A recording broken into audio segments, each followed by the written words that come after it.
I really didn't anticipate that I would end up having to make another video about preservation, considering my last video where I talked about how Disney was basically putting labels of insensitive comments on their movies, or changing their ratings or editing their movies in general. And it wasn't just Disney, it was like everything all over the place. And then yet at the same time, when I spoke about there was preservation, how to preserve the old movies, how to preserve the old TV shows and stuff. Didn't think about that I have to talk about video games too. But that's kind of what emulation really is all about, is preserving the ability to be able to play some of these old games, that are no longer available if you can't get your hands on the games anymore. And, you take a look at something like this, and it is surprising. A lot of ways, this feels like Nintendo basically has cut the head of a multi-headed Hydra. Is kind of the best way that I can describe this. So, but I want to talk about the story itself and what happened, and then I'll give you guys my honest opinion about this. So, Nintendo Switch emulator Yuzu will utterly fold and pay $2.4 million to settle its lawsuit. Just over a week ago, Nintendo sued the developers of the leading Nintendo Switch emulator Yuzu for facilitating piracy at a colossal scale. Now it appears that Yuzu will give up without a fight and give Nintendo everything it wanted, and it affects the Nintendo 3DS emulator Citra too. According to the joint filing, Tropic Haze, who owns both Citra and Yuzu, have not only agreed to pay $2.4 million to Nintendo, but also says that Yuzu is primarily designed to circumvent and play Nintendo Switch games. Well, yeah, that's what an emulator is.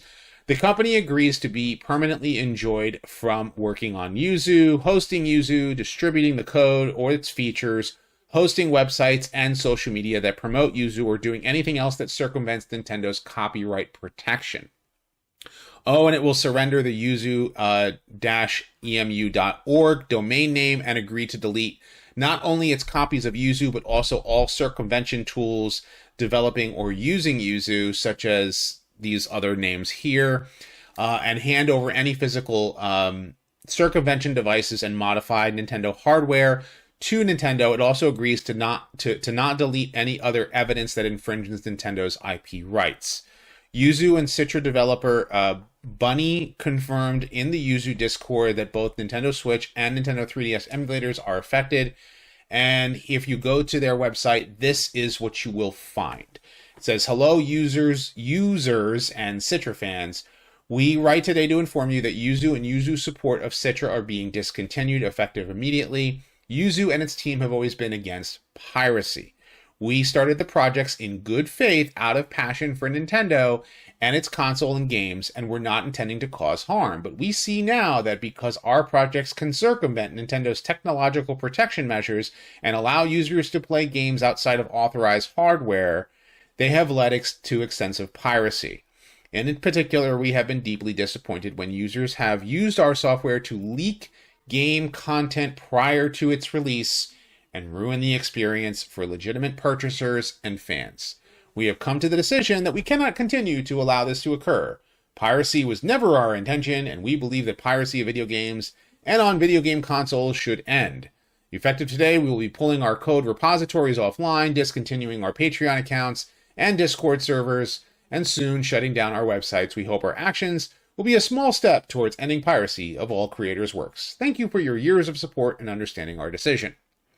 So, the $2.4 million that they settled for. That's an interesting number to come up with. Now, here is the thing. The developers had a Patreon account that they were making $30,000 a month on. I would love to have a fraction of that on my Patreon. Let me tell you. I would love to have a fraction of that amount of money. But they were making this emulator out for I don't know how long, And they are not the only Nintendo Switch emulator. They had an extensive guide on how to hack your Nintendo Switch so you can copy the firmware of your Nintendo Switch and put it on your PC, and then use that hacked Switch to be able to copy the games and then put the games onto your PC as well to be able to play it either on a PC or a Steam Deck or other stuff. And, you know, for myself, I've never hacked a Nintendo Switch. I'll be honest with you. I have, you know, 2 Nintendo Switches here at home. My kids like playing certain games, and I like playing certain games on it. But I do have, you know, emulators and ROMs of older games because, well, they're legal. They're completely legal. In fact, this was actually found out about like during a lawsuit against, I think Sony took them to court, or it was Nintendo who took them to court. One of the companies that was doing a lawsuit for emulators, and it was found out that emulators themselves are completely legal.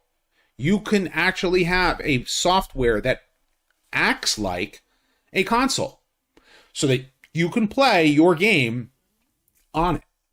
Now, what is the illegal portion of it? The illegal portion is Nintendo has this new software on the Nintendo Switch that is supposed to keep things, you know, it's basically like an encryption code. And just like a BIOS file for the Sony PlayStation, in order to be able to play PS1, PS2, or PS3 games, you have to have the BIOS file. Well, Sony apparently actually, for up to PS3, you can actually download the BIOS file to be able to play, you know, PlayStation 3 games on your PC. But Nintendo doesn't want you to be able to do that. Why?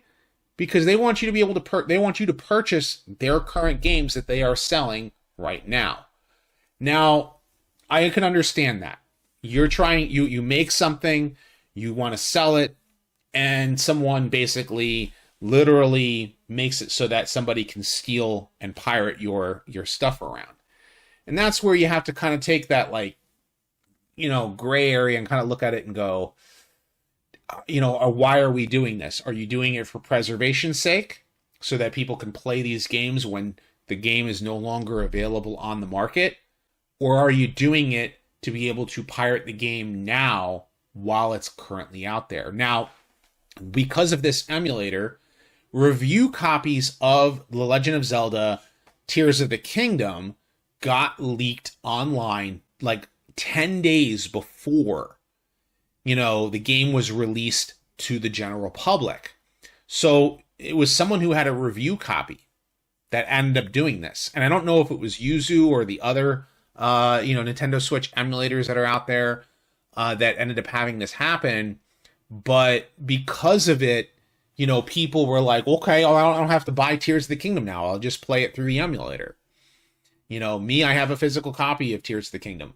Played through it, loved it, you know, kids loved it, and what have you. But the fact that the game got leaked online, Nintendo is like kind of fuming about this. And then they find out that Yuzu, the parent company for Yuzu, is making $30,000 a month off of using this software. I don't know if it was necessarily, again, I don't know if it was Yuzu, but, you know, to actually facilitate doing this. Now, the emulator itself, to my understanding, and from what I've heard and kind of like did some digging around and trying to find out, Yuzu themselves didn't allow you to play Tears of the Kingdom or through their official means. Other people made patches to pirate it right away within those 10 days. Like, they were that quick.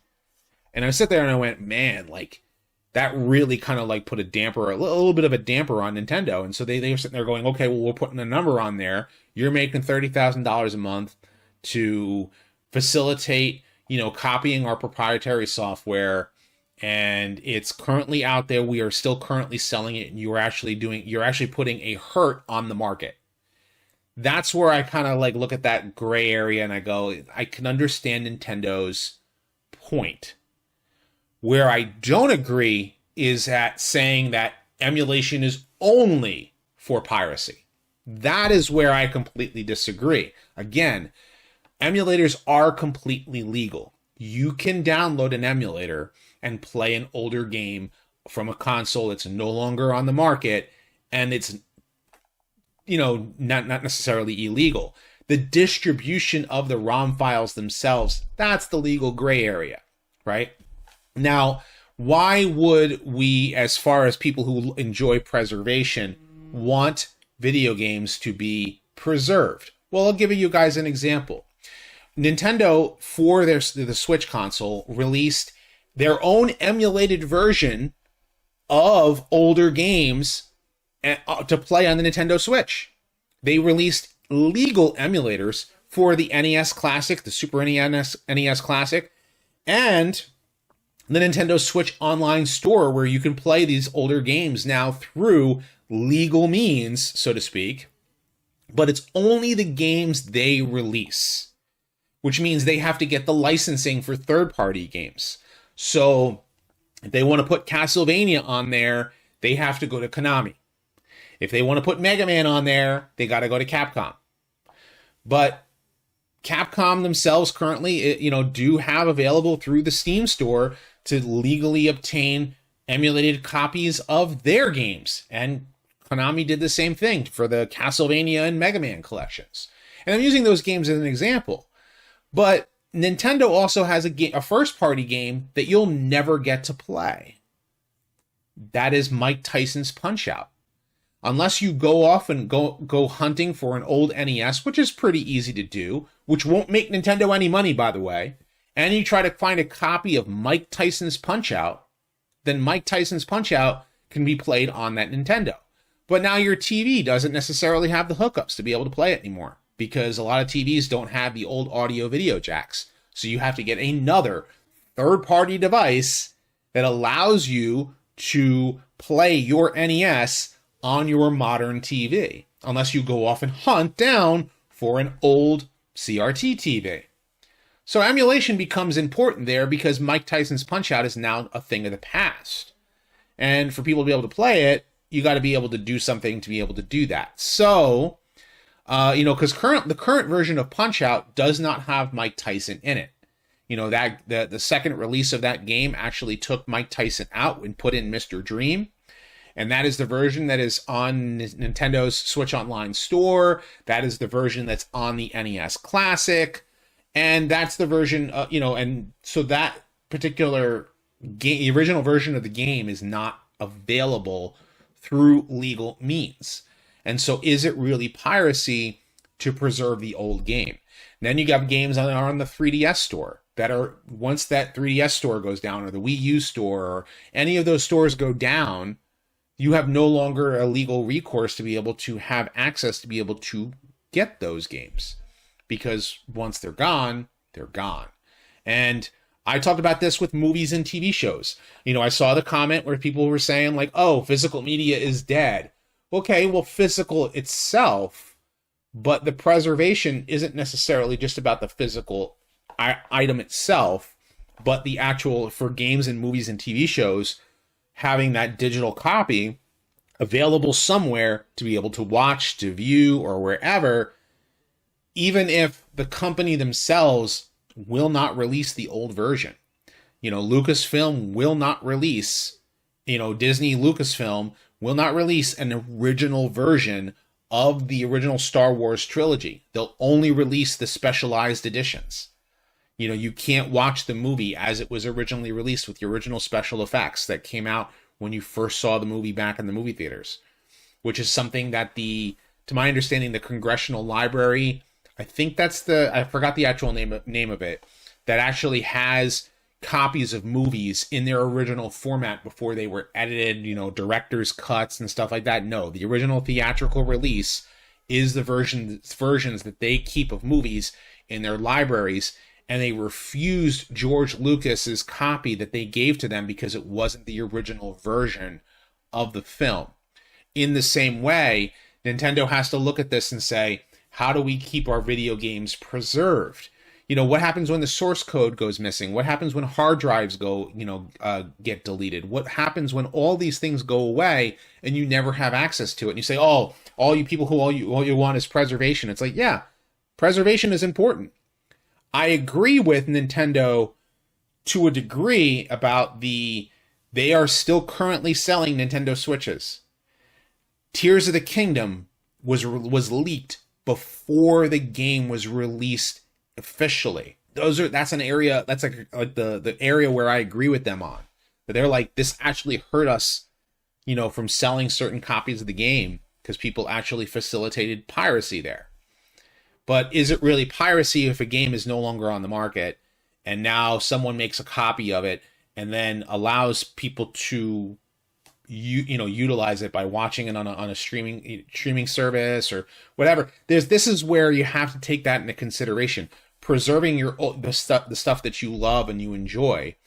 And it's also interesting too, because you think about, I talked about preservation before as well, like with Doctor Who, the original Doctor Who episodes that are lost, or in the case of Transformers, where like the video games for the Activision games for Transformers Devastation and Transformers War and Fall of Cybertron are no longer available through means. And the thing is that those games are not going to make the company any more money because they're not going to be sold again. So in those particular cases, I'm like, yeah, however, any means to be able to keep it around for people to enjoy is important. And what ends up happening a lot of times is that sometimes these emulator authors end up working in the video game industry. They end up working for these companies. And then like, I'll give an example for Nintendo. Where did the Canoe emulator come from? It had to come from somebody who knew how to utilize a Nintendo emulator. Where did the emulation come from for Nintendo Wii to be able to play virtual console games for the Nintendo 64, so that Ocarina of Time and Mario 64 could play on a Wii, and then in later cases for Mario 64 to be able to play on the Nintendo Switch with the 3D All-Stars release? You had to have an emulator author. Nintendo apparently went and actually got code from Nintendo 64 to be able to emulate the game on a later console. So really, emulation is necessary, but I could understand their opinion about piracy. And with that, I am currently in this gray area with it myself personally. My opinion is in a little bit of a gray area. So I see both sides of it. I see both sides of the coin, but I definitely think that what Nintendo did here was definitely a double-edged sword. And, because in a way, it kind of like, it made people like, oh my gosh, is this really hurting emulation? And I don't think it is. But I do think that I understand Nintendo's point about why they did what they did. So with that said, I want to know what you guys think about this. Are you on Nintendo's side with taking down Yuzu? Do you think that emulation is important? Do you think that, hey, we've got to be able to preserve our old movies, games, and TV shows? And do you think that companies like this really should be making it harder for emulation to be able to work? Of course, leave your thoughts in the comments section down below. Be sure to thumbs up this video and subscribe. Check out my other videos as well. I have many more videos coming down the pipeline, so stay tuned for all of that. And as always, guys, until next time, till all are one.